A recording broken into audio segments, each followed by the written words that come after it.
Welcome, Mark Nation. We're glad you're with us today. We have a fun interview and a chance to get to know one of our coaches a little bit better. We have volleyball coach Natasha Schwartz, and we would love to welcome her to the set here.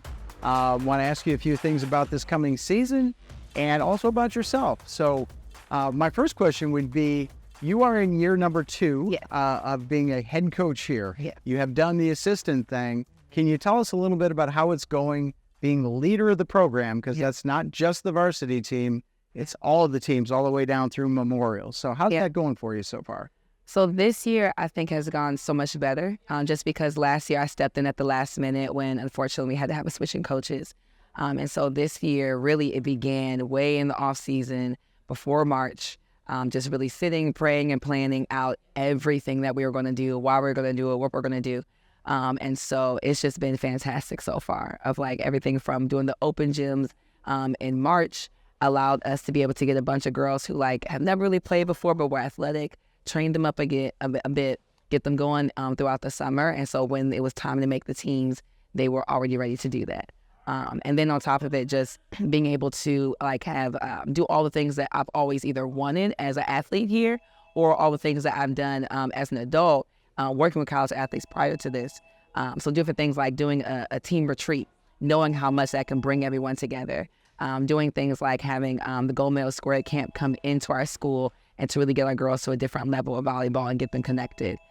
So it's been going really great. And just the biggest transition has been like I've been able to start off as head coach fully way before the season starts. And so I knew what I wanted to do, how I wanted to do it, who I wanted to bring with me in that, and also who we wanted to add on to it.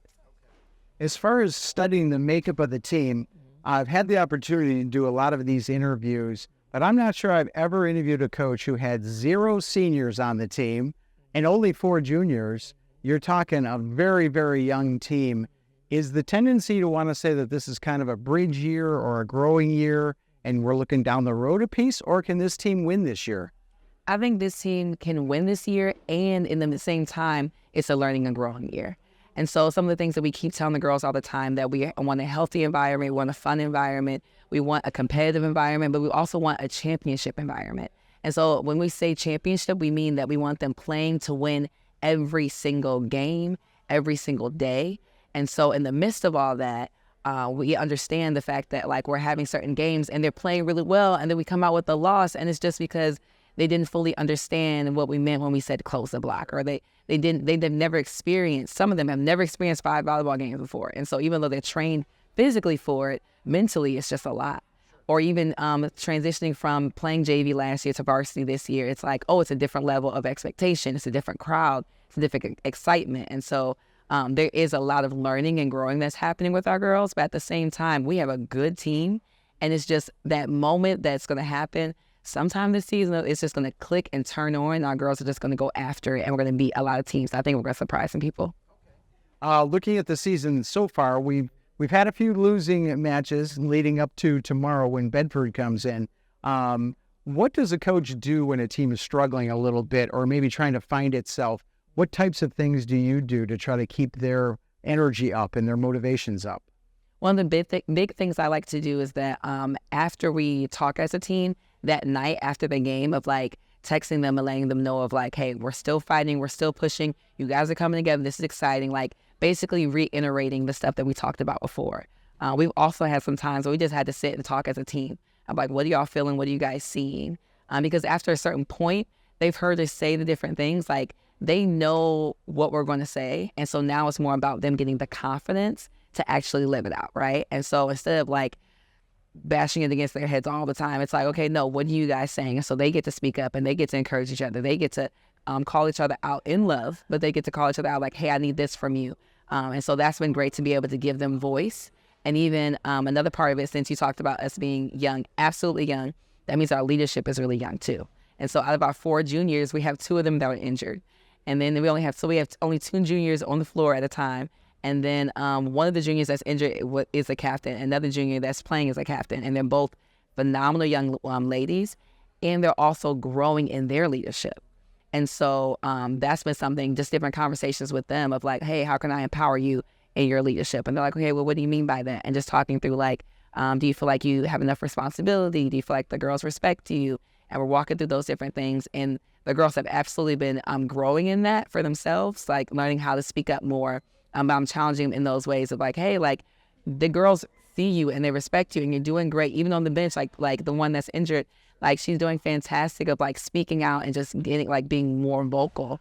And I don't think that would have happened, honestly, if she was playing. And so it's almost, we hate that she's injured, but I think she's going to come back next year with a different voice and just a different excitement because she had to miss out on most of her junior year. So who's sort of leading the way thus far this year? And has anybody been a surprise to you? Maybe somebody who you thought was good, but boy, they're really starting to find their maturity at this point. Yeah. So Riley Horn has been doing fantastic. So she's our setter. And she's someone that, as a sophomore, being a setter on a varsity team, that's extremely difficult. The amount of pressure that's on your shoulders, I'm yelling a lot. I'm putting a lot on you at that time. And she has been learning and growing and taking it and even learning how to speak to her teammates because she's a really passionate person. And so it can come off a little bit rough sometimes. So she's had to take criticism from her teammates and from coaches and has really come along to change how she says things. But on top of it, her game has just been phenomenal. Like she's just been, like setting is not our problem right now, which is fantastic. So that's been someone that's really just been shining. Some new girls that have come up and that have been doing really well.